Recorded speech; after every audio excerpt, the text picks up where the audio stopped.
Olá pessoal, vamos para um vídeo bem rapidinho para a gente explicar por que a lâmpada ela acende. Lembra daquela lâmpada antiga que tinha aquele filamentozinho, gastava uma energia danada? Por que quando a energia passava por ele, aquele filamentozinho, lembra como é o nome?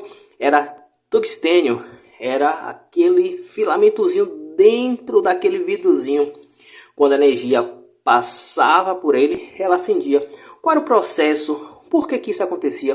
Vamos explicar aqui brevemente para quem está iniciando, de uma maneira bem simples, não de uma maneira muito técnica, apenas o sentido de como é que aquilo funcionava. Sabemos que a nossa energia existe corrente contínua, existe também corrente alternada. Nesse exemplo que nós vamos falar é a corrente alternada. A corrente contínua é aquela das pilhas, das baterias de automóveis, é a corrente contínua. Mas nesse caso aqui é a corrente vinda da geração de energia, por exemplo, de um transformador que está lá no poste da concessionária, que vem ali de uma hidrelétrica, por exemplo, pode ser também de outra maneira que a energia é produzida. Então vamos lá, nós temos essa lâmpada aqui e temos esse filamento. Sabemos que para poder ela acender, ela precisa de um cabinho que vem aqui para poder entrar em uma das perninhas. E tem também o outro lado para poder fechar o circuito. E aí que vem a questão. Como é que ela acende? Do nada? Não. Sabemos que existe uma coisinha chamada os elétrons. Exatamente.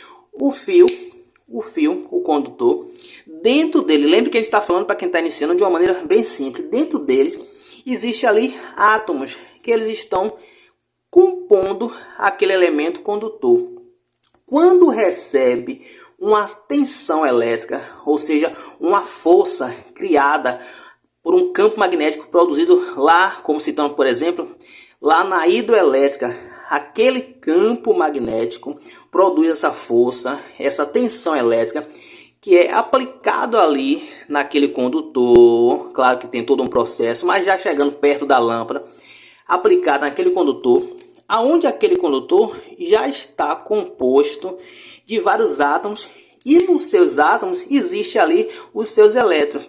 E aí o que acontece é a coisa, a tensão aplicada faz a movimentação daqueles elétrons que já estão ali, e aqueles elétrons que estão próximos da lâmpada, dentro daquele condutor, por exemplo, o cobre, ele começa a se mover e aí vai passando, ó, vai passando por aquele filamento, vem, seguindo o fluxo, o sentido da corrente. E aí o que acontece? Vai provocando um aquecimento, exatamente. Aquele filamento existe ali uma determinada resistência. Essa resistência, ela se opõe à passagem da corrente. Quando a corrente tenta passar por ela, ela diz assim, não, você não vai passar. Mas mesmo assim, deixa passar um pouquinho. E aí o que acontece? Provoca calor. Aquele calor vai provocando a luminosidade e que faz a lâmpada brilhar, acender, causar aquela iluminação. Esse fluxo de elétrons que está passando ali por dentro do condutor, ele não é apenas em um sentido. A corrente alternada, ela vai fluir em um sentido e depois ela volta também no outro sentido.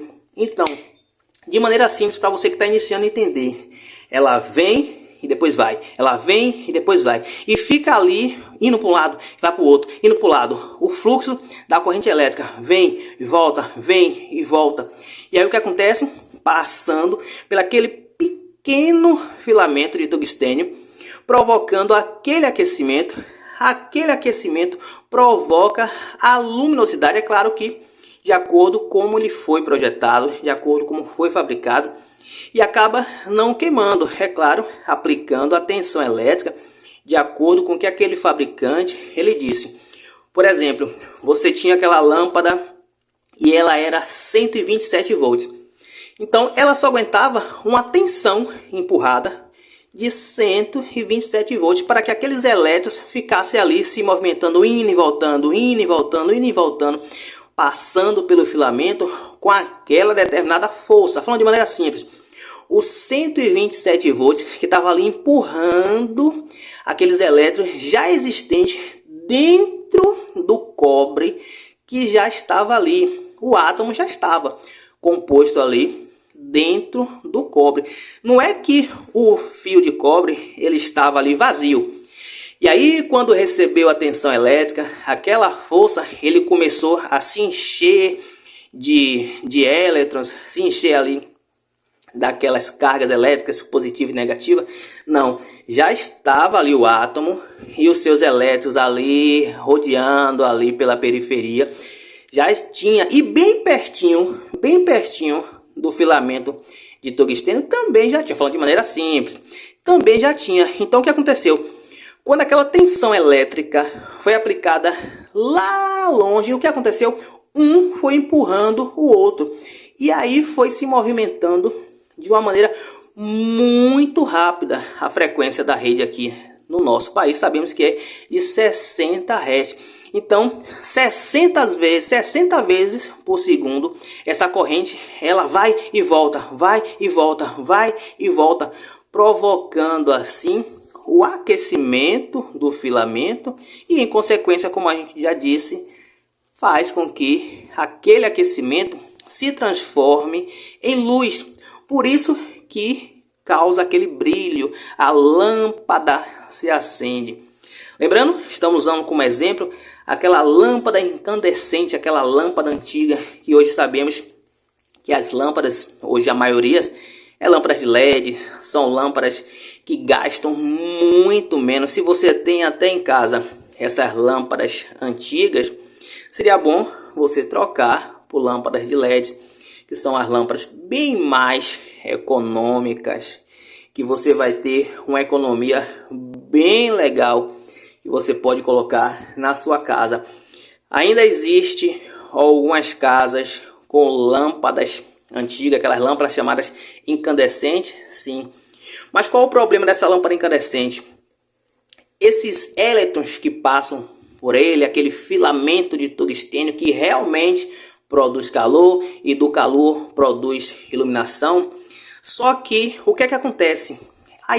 Existe muito desperdício em relação à produção da iluminação e do calor. Em que sentido? Aquelas lâmpadas incandescentes, ela produz muito calor.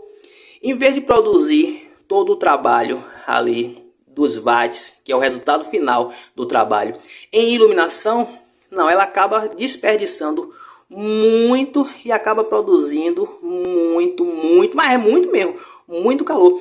É tanto que quando você ia trocar, você lembra disso, com certeza. Deixa o seu comentário aí se você não lembra disso. Quando você ia trocar aquela lâmpada, que ela acabava queimando, o filamentozinho queimava. E aí você ia fazer a troca. Se você não colocasse um panozinho, é capaz de você queimar a sua mão. Ou provocar um acidente, por assim dizer. Porque ela estava muito quente. Então é uma prova que a dissipação de calor, a produção de calor, interferindo até mesmo na produção de luminosidade, era muito alta. Já a lâmpada de LED, sabemos que é diferente. É verdade, ela passa ali por um circuito eletrônico e ela consegue ali trabalhar de uma forma mais eficaz. Então fica essa dica do nosso canal Elétrica, Dicas e Variedade. Passa esse vídeo para mais pessoas, outras pessoas que estão iniciando também na área da elétrica. Você que tem aquele amigo eletricista e que quer compartilhar esse vídeo, passa para ele também. Vai lá, deixa seu like, se inscreve aí no nosso canal. Cada vez nós estamos produzindo vídeo com mais e mais pesquisa. Vocês estão vendo aí, procurando sempre também agir de acordo com o que a norma NBR 5410 diz, para a gente trabalhar com propriedade, passando assuntos verídicos, comprovados para você que está iniciando e para você também que é eletricista. E não se esquece de dar aquele confere. Você que está iniciando, nós temos um e-bookzinho simples, é simples, mas ele é bem legal, principalmente para você que está iniciando na área das instalações elétricas. Tem dicas, orientações, você pode levar para qualquer lugar, vai fazer um serviço, vai realizar um trabalho, tá com dúvida como é que se faz um chuveiro elétrico, como é que liga um DR, como é que liga um DPS, ou entendimentos teórica, entendimentos práticos, você vai encontrar ali também nesse e-book para iniciante. Nosso canal é Elétrica, Dicas e Variedade. Fique agora aí com o nosso próximo vídeo.